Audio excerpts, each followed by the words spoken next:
This is Douglas Fairbanks, inviting you to Adventure.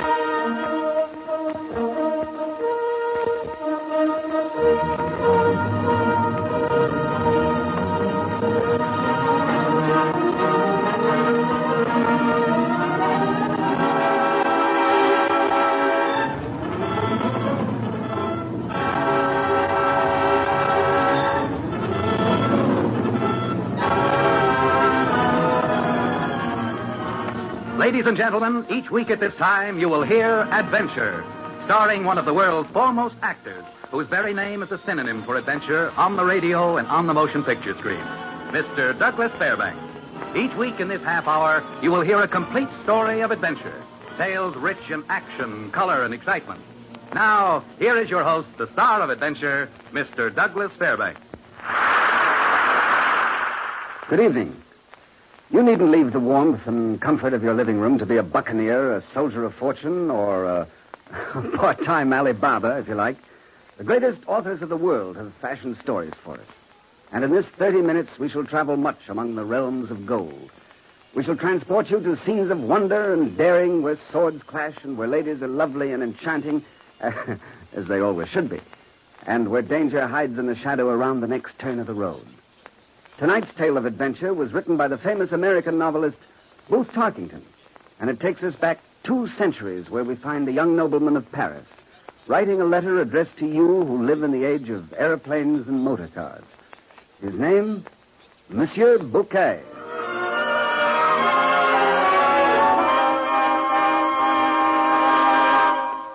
A letter to the children of the earth. A letter to be opened on this day 200 years hence. This is the first day of March in the year of his grace, 1751. Our king is Louis XV. Louis, his royal fatness. I wonder what king will sit on the throne of France in your day. Louis the 31st, perhaps. Or will an ancient dream come true at last? Will each man be a king?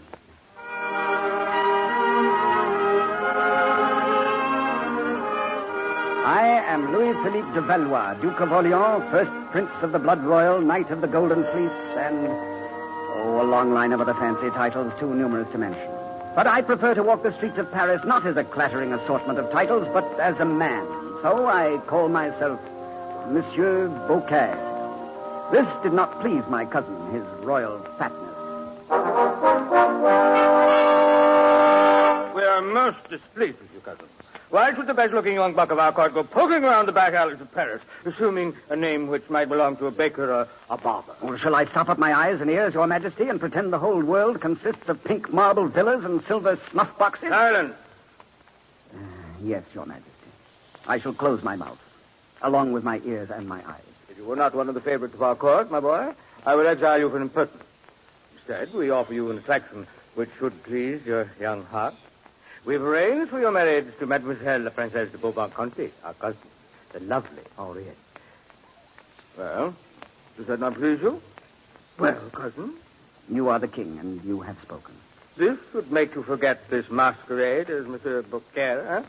Perhaps, Your Majesty. Or perhaps not. We have ordered this marriage. It will be solemnized on the second Sunday in May. It will please us very much to dance at your wedding.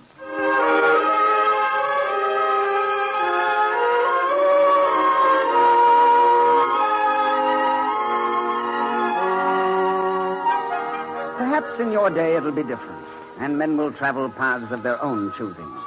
Had I been merely a monsieur and Henriette merely a mademoiselle, I would have tried to sweep her off her feet. For she was gracious and lovely. We walked in the palace gardens one day where the fountains played, and the whole world seemed to be made of silver. You're disturbed, my cousin. Won't you tell me what troubles you? Oh, it's nothing, Henriette. Sometimes when you stare into the distance, it seems almost as if you were trying to look farther than the horizon. No, Henriette. Sweet cousin. Any man should be proud to have you as his bride. But not you. No, it's only that I wish to choose for myself as you should choose for yourself. No king should tell our hearts what to do. Long ago, when I was still a child, I gave my heart away. You are in love, cousin? Completely. Then how can I obey the king's command and still call myself a gentleman? A prince might force himself upon a noblewoman who loved someone else, but Monsieur Beauclair, never. I said I was in love. I did not say with whom. Cousin, what are you staring at so far away? Sometimes I seem to dream myself ahead in history. Is it good, cousin, the thing you see? Not all good, but it is a world of many wonders, where men travel amid the stars, where men breathe free. I wish we could live in that world. Perhaps we were born too soon into this winter of kings. The springtime is not yet upon the earth. Tell me, cousin, if I were a lackey, a baker, a barber, and I came to you unadorned, untitled, could you marry me then? Often I wish I were a maid in a cottage who had never seen the inside of a palace. Then you know why I must disobey the king, why I must leave this court and search. For what? Adventure. Or perhaps a star. A square of free earth to stand on. Oh, Henriette, what will history write about us? Will they dwell only upon the court and the king and the gaudy elegance? Or will the historians look down the dark streets as I have to see the beggars and the starving children? Will they hear the thunder which hangs in the air? Oh, cousin, you see too much. Henriette, you tremble like a child afraid of the dark. Have I frightened you? Go. Go quickly. To the horizon and farther. As far as your dream will carry you. Will you miss me? My good thoughts will all be with you. Goodbye, sweet cousin.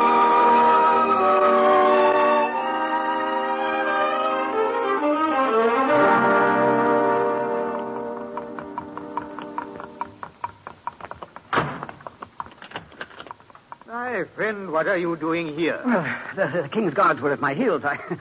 I've no appetite for the Bastille. But you can't stay here, my boy. After all, I am the king's ambassador, and his majesty is displeased with you. You go to England shortly. Take me with you, Mirepoix. We go tonight. Let me go with you. That is impossible, Then my boy. I'm lost. Pardon, Monsieur le Marquis. Yes. Lucien, your barber, has been taken with a fever. He will be unable to make the trip to England, sir. Now, why must everything go wrong at the last moment? The barber. Of course, let me go with you to England as your barber. But that is ridiculous. Well, it'll be very simple. I'll put on a black wig. I'll take off these fancy clothes. I shall be the lackiest of lackeys. Well, monsieur? Oh, I like you, my boy. Perhaps those of us who are older see in you something that we've all lost. A spirit of daring. A heart that refuses to grow old. You'll do it then? You'll take me with you? We'll chance it. There's only one condition. Yes? Swear that you will never try to give me either a shave or a haircut.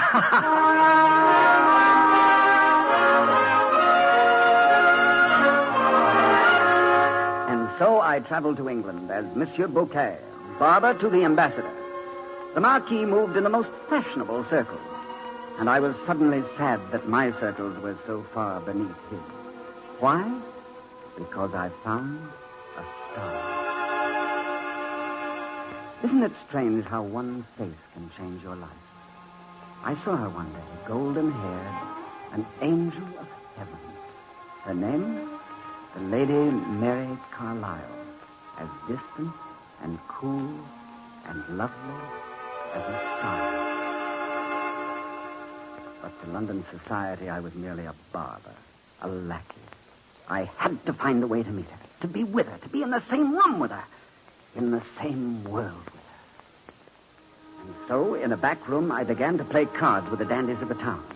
I played and looked always for an opening.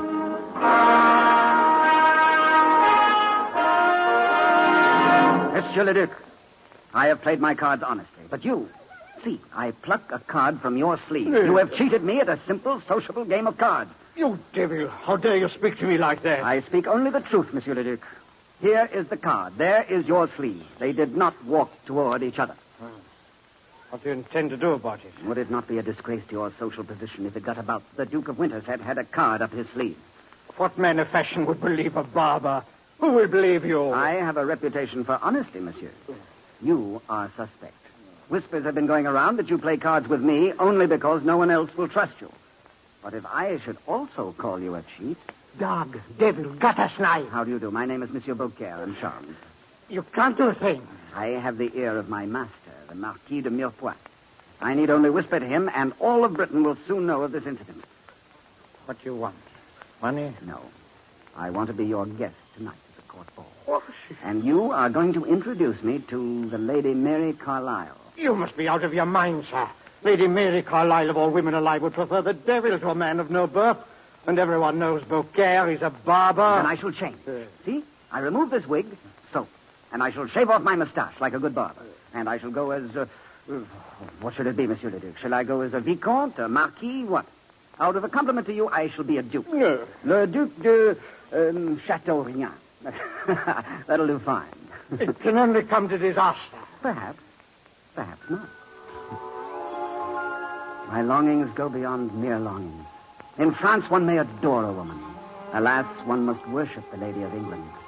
Our ladies are flowers, but yours are stars. Now go, monsieur. I shall meet you shortly at your lodgings. But we shall go, arm in arm, two dukes, to the ball. You have trapped me into this. Shall do you no good, barber. We shall see. Go now. How strange it is. I was a nobleman who wished to be a lackey. And now I am a lackey who wishes to be a nobleman.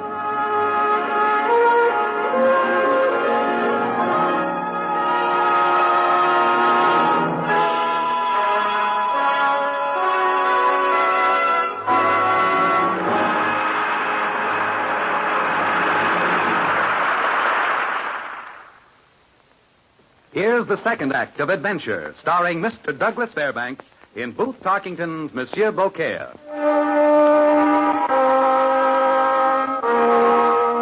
Will longing still live in your day? The search for the unattainable? Will men in all centuries wish to be what they are not? This is madness, my boy. Surely the ambassador can spare an elegant coat and breeches. The barber wishes to masquerade as a duke. The coat, monsieur, please. I must take it to a tailor to be altered. Why not masquerade as a tailor and alter it yourself? What logic is there in such behavior? None whatsoever. It is an affair of the heart. Of the heart? Of the heart. We are both Frenchmen. How can I refuse?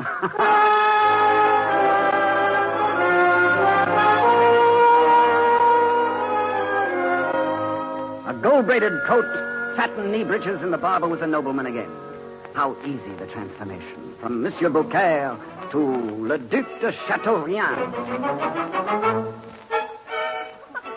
Lovely ball. Yes, I wager you'll regret that you entered this ballroom, barber. Stop rumbling, sir, and give me my introduction. Very well. Good evening, Lady Mary. Good evening. May I present a friend from France, the Duc de Chateaubriand. I am honored, Monsieur le Duc. And I, my dear lady, am but a poor Frenchman whom emperors would envy at this moment. What a lovely thing to say, Monsieur le Duc. Would you honor me with this dance? I should be delighted. Your Grace is of Winterset. Yes? I am your servant, sir. Come, my lady.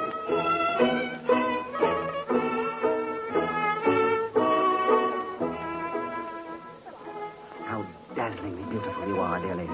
You must not say that, Monsieur. Oh? Besides, I've always heard that the tongue of a Frenchman is notoriously deceitful. In France, the tongue and the heart have secret connections. We cannot help but spill out all that our heart wishes to say. And what does it wish to say, Monsieur le Duc? It wishes a favor. The rose you carry. Merely the rose. Oh, certainly not, Monsieur. Oh, it's a small favor. I merely wish the rose which your hand has touched. Never, Monsieur, never.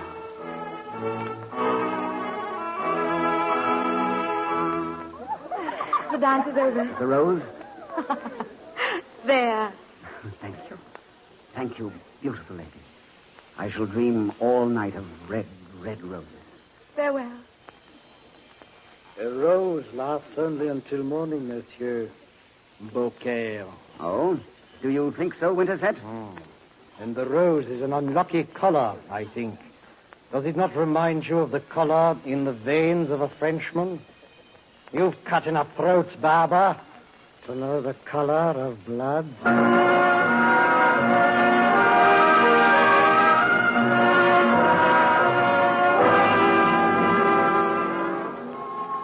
Despite the threats of the British Duke, I saw more and more of Lady Carlyle. She had begun by giving me a rose. Now she was almost ready to give me her heart. We rode one night in a carriage after an evening of dancing. The moon was radiant over the misty field. The air was mild and fragrant. And the distances were white and full of mystery. Tell me, Monsieur le Duc, do you not miss France? Sometimes, mademoiselle. I hear a melody, I see a turn in the road which seems like a familiar spot of my childhood, and I feel like a wanderer. My dreams, however, are not of France, but of a dearer country. A country of gold and snow and the blue sky. Your dreams carry you to strange lands, Monsieur le Duc. I look for that land in a lady's eyes. How poetic you Frenchmen are. I only wish the snow were not so cold for me. Any coldness was gone long ago, Monsieur. My dear Lady Mary. Off the carriage! Oh, what's wrong? The highwayman! Be calm, dear lady. I have my sword. No! Step out of that carriage, Monsieur Beauclair. Monsieur Beauclair? We will show you how we treat upstarts who dare to ride in the same carriage with a lady of high society. I'll come out with my sword drawn, you devil. Oh, but there are 6 of them. I shall fight them all. You cannot fight 6 against 1. They'll kill you. This sword has disposed of such ruffians before. You fight well, barber. We shall have 6 haircuts and 6 very close shaves. My dear Lady Mary, this is quite a good show, don't you think? Winterset, help him. We've been set upon by these highwaymen. Help him? Certainly not. Those are my servants who fight this puppy. What? They will dispose of the varlet quickly. But who is he? Merely a barber, my dear lady. Oh, no. An upstart named Monsieur Beauclair, who dared to step outside of his class. Barber. Drive on. You leave me here to die, mademoiselle? 5 minutes ago, you almost fell into my arms. I am the same man. You hate me now because I am a mere lackey? Drive on quickly. I shall not die, do you hear me? And I shall appear at your grand final ball of the season. Look for me at 9 o'clock.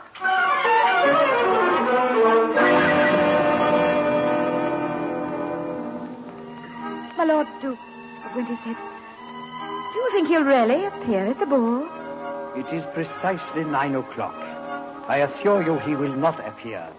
However, if he is impertinent enough to carry out his promise, we shall not merely wound him this time. Every gentleman here will see that he dies. The main doors of the ballroom open so slowly.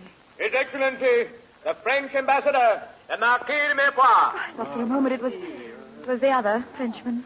My friends, as ambassador from the court of France, I am a stranger in your midst. However, you will honor me if you will permit me to present to you, at precisely 9 o'clock on this festive night, my friend, Monsieur Beauclair. My lords, ladies, gentlemen, how kind of you to invite me to your party. One moment, Monsieur l'Ambassadeur. We respect you, sir, as a diplomat and a gentleman. But may we remind you that it is not the custom in England to present our barbers in our ballroom. Forgive me. I did not finish. My friend, Monsieur Beauclair, whose true name is His Royal Highness Prince Louis-Philippe de Valois, Duke of Orleans, and cousin to His Majesty Louis XV, King of France. But, my friends, you would do me the greatest honor of all if you would call me merely Monsieur Beauclair.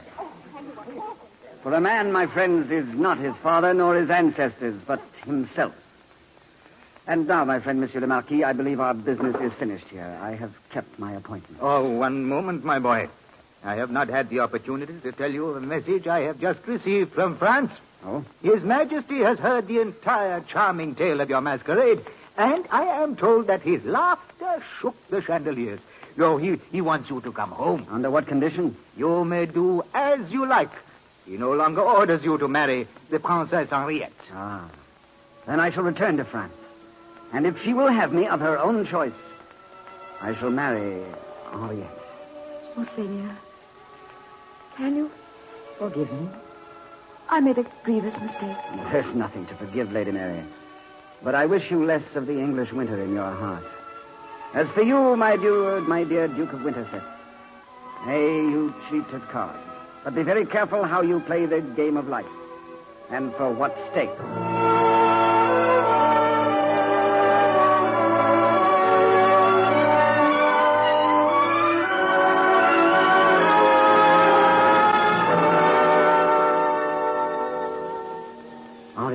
Welcome home, cousin. I hoped I'd find you here in the garden.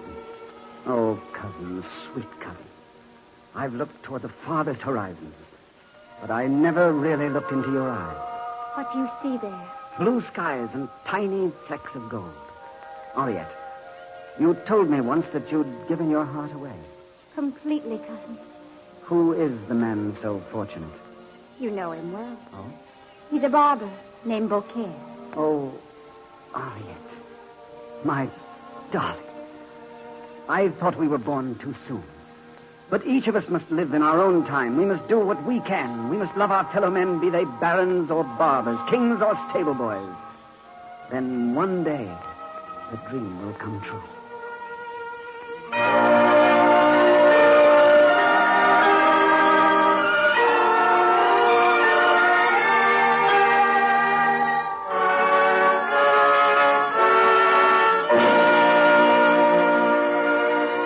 And so I write this letter to you 200 years ahead in time. Have you found the dream? Has the miracle happened? Today, as I write this, it hangs on the wind, this hope in the hearts of men for freedom. Have you found it yet, you men of the future? If you have, preserve it. If not, keep searching. Find new avenues to the stars. Chart new courses in the dignity of man, so that he can go his own way, unafraid. Then every woman of the world will be a princess, and each man will be a king.